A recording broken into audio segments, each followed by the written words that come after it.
APU. American Public University is proud to present The Everyday Scholar.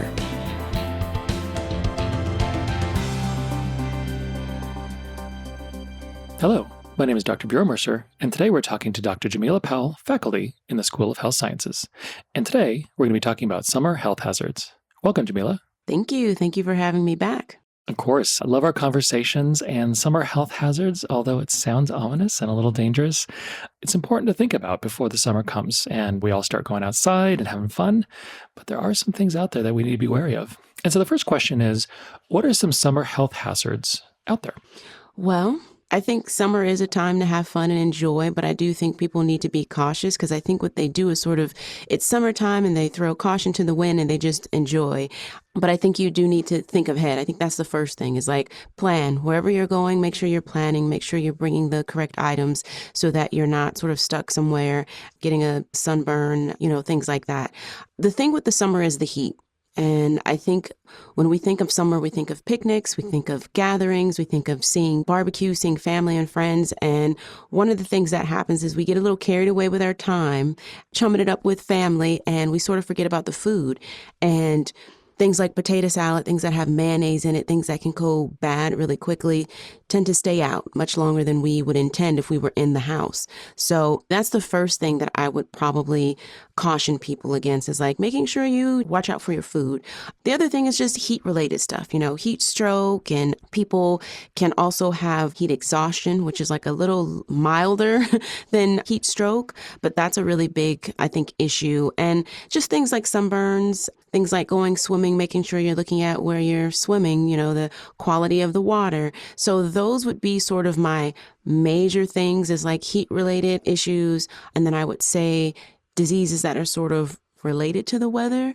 And then, of course, your sort of food poisoning. Those are the major things we see in the summer. And those are great because for a large portion of the population, in the U.S., I should say, we've been stuck inside winter, it's been cold, it's been hard to do things outside. And so when the summer comes, throw caution to the wind and, have some fun. But there are some very serious things we have to consider. And one thing you said about heat, having lived in Arizona for many years, unfortunately, people die here when they go hiking in the summer. And as a local, we never understand why anybody goes hiking in the summer because, well, for lack of a better description, you don't go hiking in the summer because it's going to be 110, 115, and that is the last thing to do. Even if you go hiking when it's 90 degrees in a dry heat, you need so much water. And as your body and as a person, you need to be used to that. Because if you're not used to that, your body can react negatively. And so just thinking about something like in a specific locale like Arizona, you got to be careful in the summer. But even thinking if you're up in Michigan, and it's hot and it's humid, again, even if you're from there, you have to think about hydration. Do people often forget about hydration?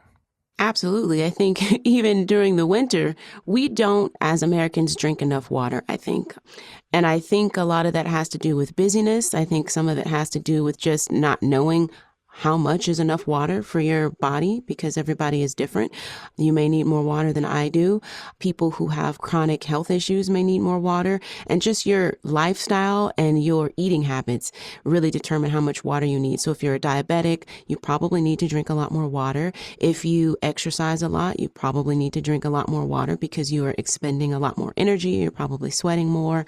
So I think people just don't know how much is enough water. They may have this 8 glasses of water thing in their head, and that's great if you are drinking 8 glasses of water. But to be honest, if you are a bigger person or if you're just a little bit more active throughout the day, you probably need more.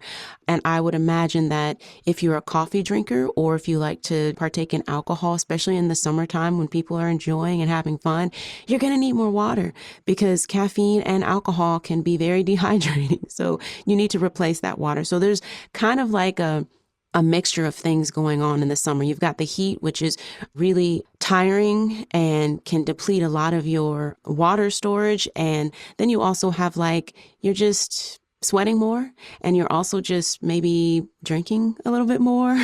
And so those are things you really want to think about. So I would always tell people, please have at least 2 bottles of water just on you, like all of the time. But if you're hiking, oh my gosh, I feel like you need to have a gallon of water with you because you just never know. What if something happens? What if you get delayed and you end up having to stay there longer than you wanted to? You just want to be protected.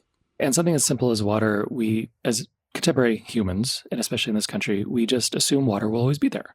And we just assume that water will be drinkable. And so we always have to be very careful. And I always recommend people take some sort of water container, some sort of metal container, something to have water all the time. I would say metal, so it's reusable. So it can last forever as long as you take care of it, so you don't have to use plastic over and over and over. And like I said, coffee, alcohol, and heat, I mean, those things can dry you out. And by the time you get that headache, that's actually too late. Then you have to recover from that and drink. Just drinking some water instantly won't satisfy that. Your body then has to go into recovery mode. Oh, yeah. I think a lot of people don't realize the headache is sometimes you're just dehydrated and they may be thinking, oh, I just have a headache again. But again, at the point that you have a headache, like you said, it's a little too late. Like now you have to drink enough water just to get rid of the headache, but you're probably still dehydrated. And then you have to drink even more water to sort of give your body what it needs, especially in the summertime. But you were talking about drinking water and like people sort of take for granted, like there's going to be water available. And that is so not the case. I think I have a water backpack, so I take it with me when I go to amusement parks or things like that, where I know I'm going to be doing a lot of walking and I don't want to have to pay for bottled water. So it's really easy. It's something that I think people who are hiking, like you said, should take because it'll be easier to put on their back. And they can also store extra water bottles like on the side of that backpack as well. But yes, I think water is probably the most understated thing of the summer. Like you have to have water. Exactly. And especially when you exercise, I think a lot of people who exercise a lot, they realize the need for hydration, but those who are maybe starting to exercise or exercise more, hydration and having the right amount of water is extremely important for your body to not only build muscle, but to recover. There are these IV hydration packs that sometimes if I've realized I've gone through the day and I haven't, had a lot of water, I'm like, oh my gosh, there's like these little packs that sort of give you a boost of electrolytes and things like that, because I've probably lost a lot during the day. I probably was sweating. Sometimes I even exercise and just forget to drink the water because it's such a busy day for me sometimes. And I think those hydration packs, they're not a cure-all at all, but I think it's important to replace and replenish those things that you've lost throughout the day, because you don't want to, it's let's say 7 o'clock, 8 o'clock at night, and you realize I haven't had a lot of water, and then you start pounding it. That's not going to really work. It's kind of like sleep. You have to get it when you can get it. You can't really ever recover from it. So I think it's important not to do that. You can actually make yourself sick doing that as well.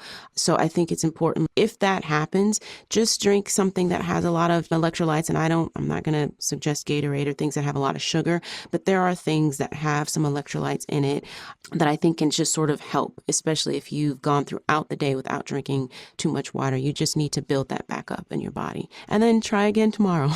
Excellent. And this leads us to the next question. What are some precautions we can take with a variety of different risks that are out there? Okay, so this is it's going to sound like very, very broad, but aside from the water, one of the things that I tell people to do is protect themselves in the heat. And this is going to sound super counterintuitive because when people, in the summertime, they just want to wear the least amount of clothes that they can. And sometimes that's actually the opposite of what you want to do if you don't have protection. Like if you have a hat or sunblock, sure, wear your tank top or your shorts or things like that. But if you don't have anything to protect you, you don't have any sunblock, you don't have an umbrella at the beach or something like that, you might want to wear like some light fabric that is long sleeve to cover your arms, because that's where we see a lot of people get burned because they're just not paying attention. So I would recommend always wearing something that it's light, but it's long sleeve to protect you from the sun, especially if it's really, really hot out. It's interesting because if you go to the desert where people live in that weather, they're not wearing tank tops and shorts. They're wearing long sleeve clothing. They're wearing these ties around their head that sort of protect them from the heat. So again, people who live, I want to say in like our weather, especially in California, they have rarely any long sleeve clothing on in the summer.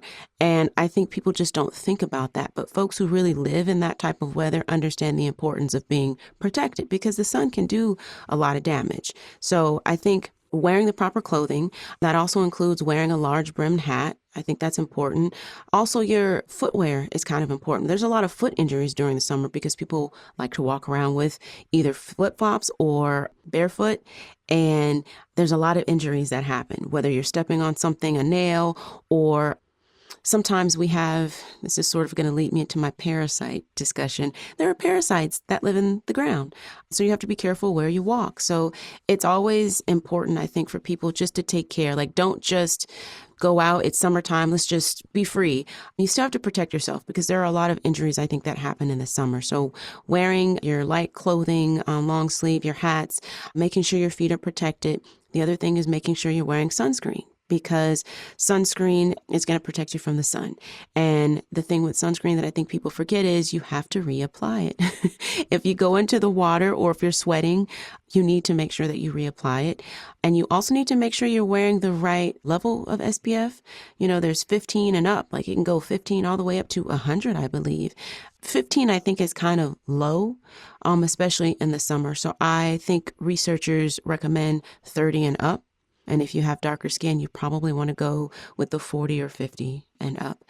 As far as swimming, because that is where I think can be dangerous. I love swimming. Like, I love being in the water, but I think you do have to be careful. You can't just go in there and swallow water and just have all kinds of fun, because there are lots of parasites in the water. And I'm not talking about swimming pools, because swimming pools typically have chlorine in them and they sort of keep that at bay. But if you're in lakes and sort of standing water that doesn't really move very often, reservoirs and things like that, you are going to be presented with probably lots of parasites. Some of the more popular ones, when I worked in public health, we used to get them a lot in the summertime. Cryptosporidiosis, we just called it crypto for short. That's one of the most common ones. And then, of course, there's Giardia, which is another parasite, and amoebas. And that's the scary one because that's sort of the flesh-eating one. And so you want to be careful. I would tell people, don't swallow any water. Just don't swallow any water. It's just not a good habit, period. But also there's things like swimmer's ears, where you get sort of this water in your ear, and because the water's kind of filled with germs, it can cause infections. And it's not like your typical ear infection, like middle ear infection. It's an outer ear infection. So it can be kind of painful. Sometimes it can be kind of foul smelling. And what I tell people for that is, just try to get the water out of your ear. When you come out of the water, just sort of shake your head, tilt it to the side, get a towel, and just get as much water as you can out of your ear, because that's something that I think is really uncomfortable and super easy to prevent. Just dry your ears when you can. But as far as the parasites, just don't swallow any water if you can. If you can wear nose clips, that would be good too. That'll prevent water from going up your nose, because even if you aren't swallowing water with your mouth, if it goes up your nose, you're ingesting it anyway, because your mouth and your nose are connected. So those are the things that I would encourage. I know we talked about Lyme disease. Lyme disease is another really important one that happens during the summertime, where ticks become a little bit more prevalent during the summertime. And because ticks are so small, people don't usually see them. And especially if you are wearing not a lot of clothing, because then you're not able to see them on your skin as well. But if you're wearing longer clothing, that's why I tell when people are going hiking, it's actually better to wear long sleeves and longer pants, because you can see the ticks a little bit better on your clothing if it's light, colored clothing. And it'll actually prevent you from getting bit from these ticks, because they are very, very tiny. I saw a picture of one on a blade of grass. And so if it's that small, you're probably not going to be able to see it on you. So inspect yourself after your hike. Make sure you are inspecting yourself at least 3 to 4 days after the hike, because like I said, ticks are really small. They can hide. So just doing those inspections on your body, wearing long clothing and light colored clothing when you go hiking. So those are a couple of things I think that I would want to talk about. And those are absolutely wonderful. It makes me think of just so many things, like when you go and do stuff outside, which are fun, you just have to think about it. And number one, you're just protecting yourself. You're protecting family, maybe your kids, people that you care about. I live in Arizona. And so when I think of the people who work outside all the time, like various yard people, they're head to toe covered in clothes. They're not wearing tank tops. They're not wearing flip-flops. They're wearing closed-toed everything. They're wearing long sleeve and pants. For people who want to go out and enjoy, wear linen. A very soft and flowy, breathable cotton versus wearing some sort of like poly comboed sweat resistant thing. You want your body to really react to the heat normally. So your body does what it's supposed to do when it gets hot. And then also with suntan lotion, for whatever shade of color you are, you just need to be very careful. Having lived in the desert most of my life, I can't stand suntans because melanoma is a serious problem here. In a sense, we try to avoid the sun at all cost. But at the same time, I've gotten many sunburns on my feet, on the top of my feet because of the flip-flops I wear. And we usually wear flip-flops, for like 5 months out of the year. And so, you really need to be careful about something that you even forget about, like the top of your feet. Today, we're speaking with Dr. Jameelah Powell, and we'll be right back after a short break. At American Public University, we believe that everyone should have access to a great education. It's not a privilege reserved for the few. And we believe higher education must come with lower tuition. Because when more doors open, more lives change. American Public University, within reach, without limits. Online classes start every month. Learn more at americanpublicu.com. And we are back with Dr. Jameelah Powell. And so this leads us to the next question. What are some diseases we need to protect against in the summer? So there was a couple of waterborne diseases that I talked about already. And what I mentioned for those are parasites. Just don't swallow any water. Matter of fact, don't even dunk your head underwater, like swim, but maybe keep your head above water. That would be really good. But then there's other things like West Nile virus that I think is pretty common, like across the United States, is anytime you have standing water, we get like these little kiddie pools that we want for our pets or our kids or whatever. And we have to remember to empty that water out because any little bit of water can cause mosquitoes, and they sort of breed in that standing water, and that can cause you to be exposed to West Nile virus through a bite from a mosquito. And even though I think there was a big surge in West Nile virus some years ago, people sort of have forgotten about it. It is still around. You can still get infected with West Nile virus. And sometimes it can cause some pretty serious side effects afterwards.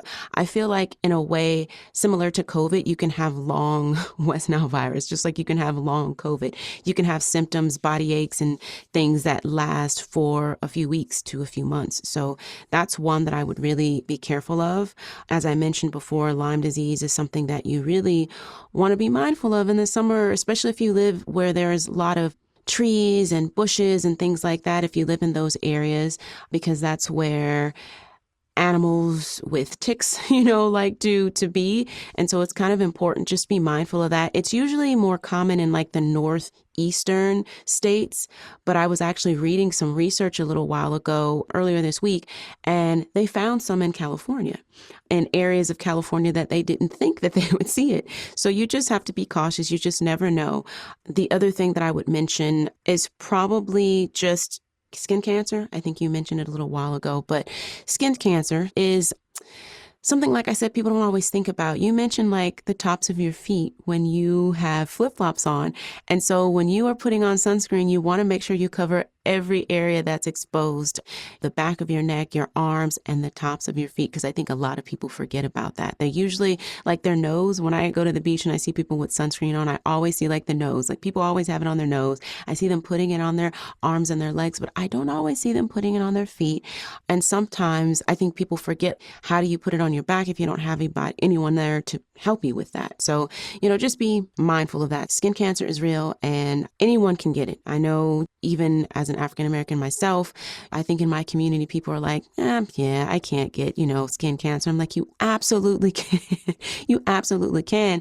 The problem is it'll be harder for you to find it because you have darker skin. So it's actually really important for you to prevent it, even more so because you won't be able to detect it as easily. And that's interesting. My wife had skin cancer when she was 17, just a little bit of melanoma, which they removed.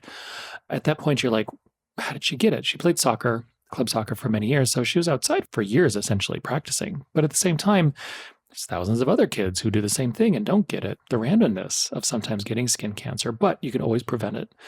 And yet, no matter what skin you are, what color you are, you always need it. And, besides the top of my feet, I always do the top of my ears because you got to be careful. I mean, that is a very delicate spot.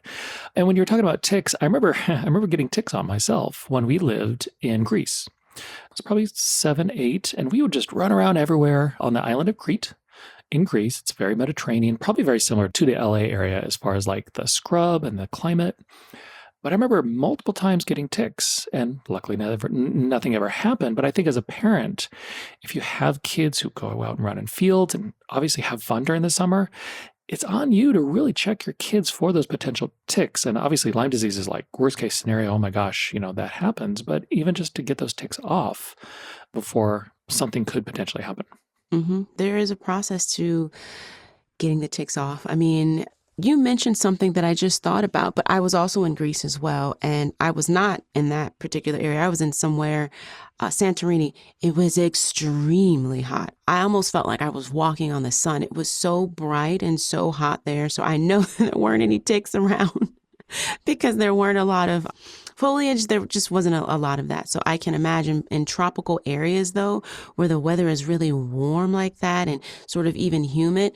Oh my gosh, you really want to be very mindful of just really a lot of the insects there, but also the ticks. We actually went to Santorini once, and very beautiful. The hills and the town on the side of the mountain, or it's not really a mountain, but a hill, but just, the cliff. The cliff, just absolutely beautiful. That volcano that exploded thousands of years ago that created that environment.